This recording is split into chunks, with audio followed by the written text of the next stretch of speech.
नमस्कार मित्रों, अनंत कथा सागर चैनल में मैं डॉक्टर आदित्य पाराशरी आपका फिर स्वागत करता हूं। महाभारत कथाओं की श्रृंखला को आगे बढ़ाते हुए उद्योग पर्व की कथाएं चल रही हैं और संजय पांडवों के यहाँ आकर दूत के रूप में उनसे वार्तालाप कर रहे हैं। युधिष्ठिर से काफ़ी बहस हो चुकी और सारी बहस श्री कृष्ण भगवान सुन रहे थे।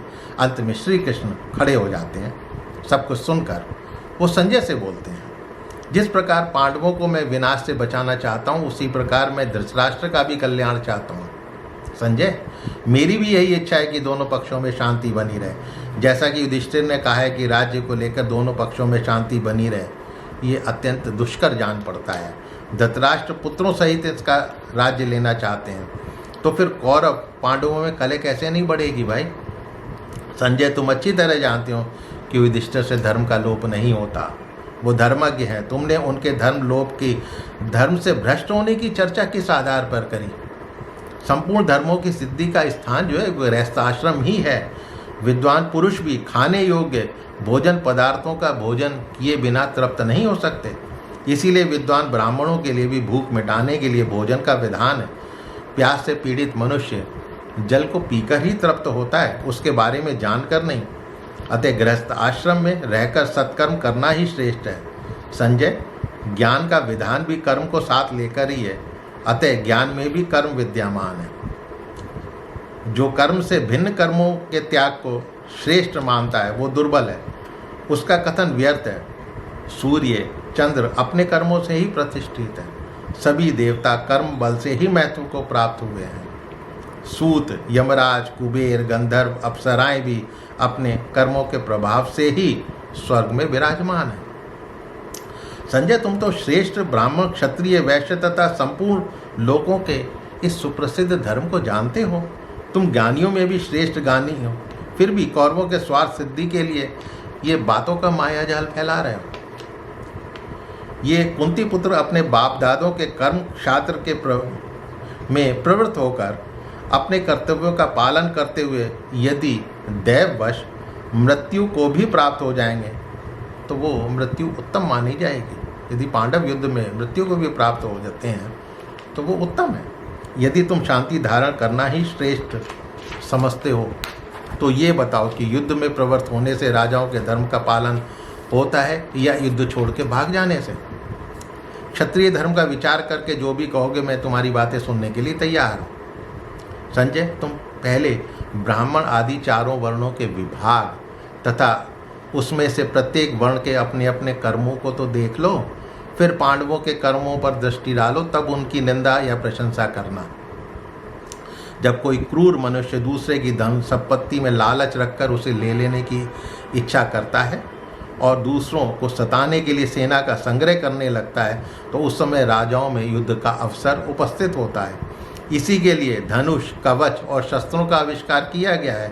स्वयं देवराज इंद्र ने ही ऐसे लुटेरों का वध करने के लिए कवच, अस्त्र शस्त्र, धनुष का आविष्कार किया है। लुटेरों का वध करने से पुण्य की प्राप्ति होती है। संजय, कौरवों में ये लुटेरापन का दोष जो है वो तीव्र हो गया है, जो अच्छा नहीं है। वे अधर्म के तो पूरे पंडित हैं परंतु धर्म की बात जो है वो बिल्कुल नहीं जानते। धृतराष्ट्र अपने पुत्रों के साथ पांडवों के राज्य का अपहरण करने को उतारू हैं। समस्त कौरव भी अनुसरण कर रहे हैं। वो प्राचीन राज धर्म को नहीं देखते। चोर छिपा रहकर धन चुरा ले अथवा सामने आकर डाका डाले, दोनों ही दशाओं में निंदा का पात्र है। संजय, तुम ही बोलो, धृतराष्ट्र पुत्र तथा चोर और डाकू में क्या अंतर है।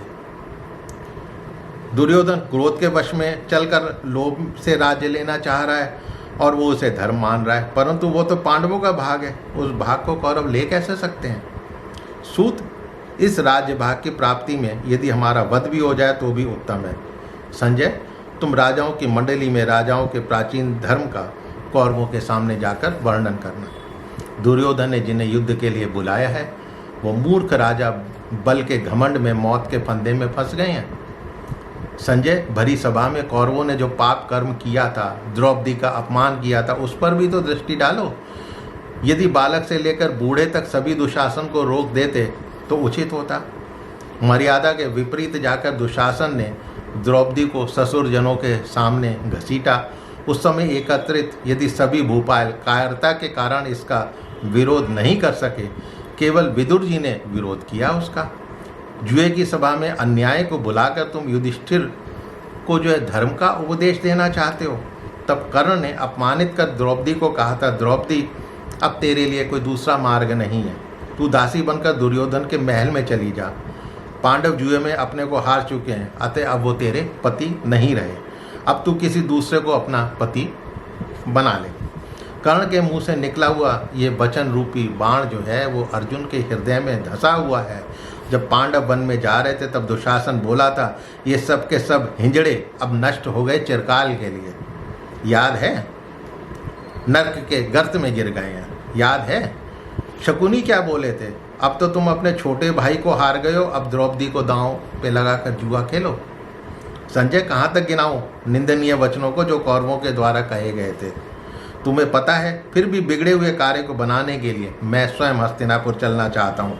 यदि पांडवों का स्वार्थ नष्ट हुए बिना कौरवों की संधि कराने में सफल रहा तो कौरव भी मौत के फंदे से छूट जाएंगे।